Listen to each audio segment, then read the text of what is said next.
The noises coming out of the current Manchester United dressing room have a worryingly familiar air to them. They look like they wanted it more than us, and that can't be right, said Christian Eriksen after last month's 1-1 Europa League draw with FC Twente. Then fellow esteemed colleague Johnny Evans admitted the talk around Erik 10. Hag'S future is impacting the mindset of the squad.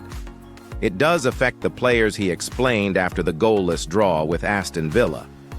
It's on our minds too.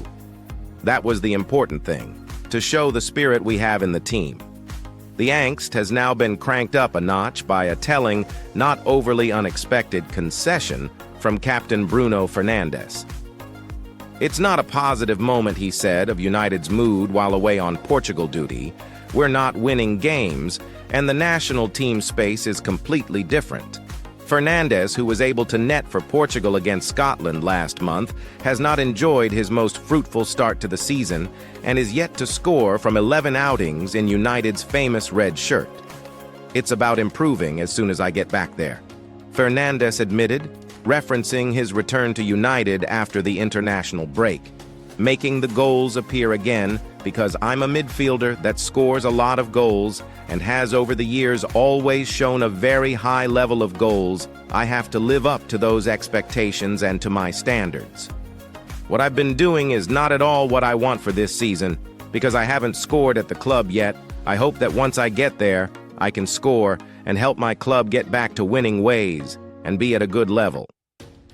The future of his manager with United remains ambiguous following the conclusion of a pre-scheduled board meeting between senior boardroom figures in London on Tuesday.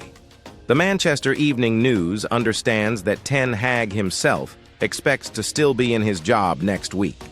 Leaks of dressing room dissatisfaction have been common occurrences over the last decade, with Louis van Gaal, Jose Mourinho, Ralf Rangnick, and even Ole Gunnar Solskjaer, all having to contend with such events with Ten Hag, no exception in having to deal with that either.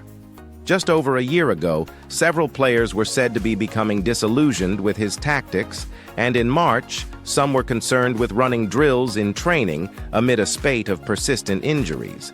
But things have, seemingly now, got a bit more blatant, as proven by three aforementioned players.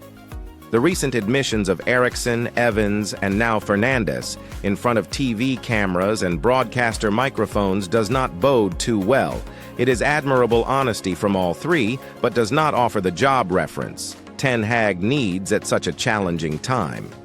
Players media-trained and consequently often tight-lipped do not make such confessions unless more than a handful of teammates feel the same way or the situation is undeniably obvious. In normal circumstances, a draw away at Porto with 10 men and a lockout at Villa Park are good results.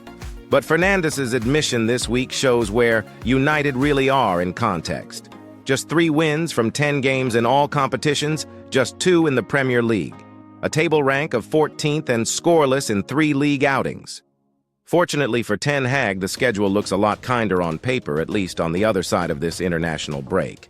Fenerbahce away in Europe and Chelsea at home in early November is as tough as it gets for that sequence. Brentford, West Ham, Leicester City twice, and PAOK in the Europa League denotes perhaps a more appetizing run until the next international break in November. The fresh comments from the United captain do not help Ten Hag in his case for revival, but the fixture list does. Should yet further poor results follow, however, then supporters could well see the confessions from the United dressing room become even more uncensored moving forward. Manchester United have become used to seeing title challenges fade early in the season, but after their worst start to a Premier League campaign, they are also facing the prospect of being out of the top 4 race by the end of October. A club that budgets for the Champions League are becoming more familiar with the routine of the Europa League and Thursday night football. For the second time in the last 3 seasons, United are among Europe's B-listers from the get-go. This club threatened to form part of the breakaway Super League, and you can increasingly see why the Glazers were tempted by that pot of gold at the end of a particularly murky rainbow. There is no longer any guarantee that United have the quality on the pitch to guarantee a seat at the top table. This season, they are 14th after 7 games, and with the race for Champions League places now hotter than ever in the Premier League. Erik ten Hag's side are already significant outsiders to secure a spot for next season. That would present a sizable headache for Sir Jim Ratcliffe, who intends to make this club profitable after his £1.25 billion investment in February. That won't be possible without Champions League football. For a clear understanding of the gap in revenue, just look at the figures. When United last reached the Champions League quarter-finals in 2018-19, they took home £93.1 million.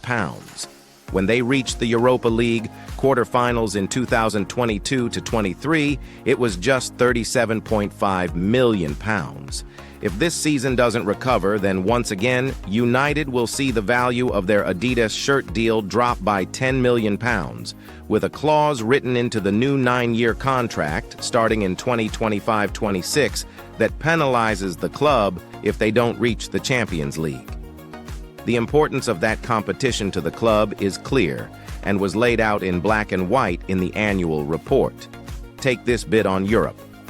Qualification for the Champions League is largely dependent upon our men's first team's performance in the Premier League and, in some circumstances, the Champions League or Europa League in the previous season. Qualification for the Champions League cannot therefore be guaranteed. Failure to qualify for the Champions League would result in a material reduction in revenue for each season in which our men's first team did not participate. To help mitigate this impact, the majority of playing contracts for our first team include step-ups in remuneration, which are contingent on participation in the group stage of the Champions League. This is aimed at investors and details the risks associated with backing a football club. On-field success is never guaranteed, but in United's case, it's increasingly unlikely as well. Then there is the damage done to a reputation and the ability to attract and keep the best players that becoming Europa League regulars can cause. Manchester United and Erik ten Hag have been hit with their fair share of injury worries over the last couple of seasons, and it doesn't seem to have changed so far this campaign. However, the current international break may have come at the perfect time for the club. The week without Premier League action gives players extra time to step up their recovery without missing what could be crucial games, especially given the pressure on manager Ten Hag. With United considering his position, United return to action on Saturday, the 19th of October. They host Brentford at Old Trafford with kickoff at 3 p.m. The good news for Ten Hag is that up to 5 players could potentially return from injury for that game. In a triple injury worry, Alejandro Garnacho, Kobbie Mainoo, and Noussair Mazraoui have all withdrawn from international duty due to injuries. It is understood that Garnacho has pulled out as a precautionary measure and should be fit to take on Brentford. While the timeline is not so clear on Mainoo and Mazraoui, there is a possibility that they could be in similar situations.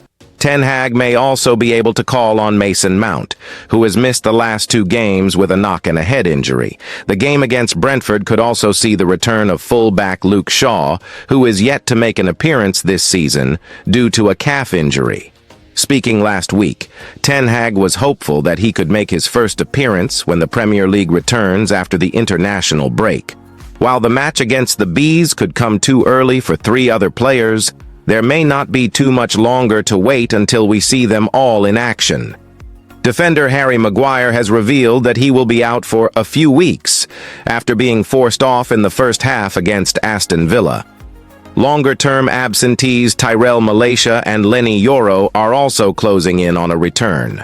A knee injury has kept the former out of action since the final day of the 2022-23 Premier League season.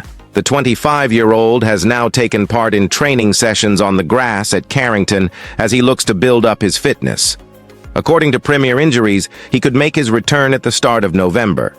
There is a bit longer to wait for summer signing Yoro, who suffered a fractured foot during pre-season. The defender is making good progress and shared an update on his recovery this week. It is hoped that the 18-year-old will be able to make his competitive debut for the club next month. The away game against Ipswich Town on Sunday, 24th November, is the one that has been picked out by Premier Injuries as his possible return date.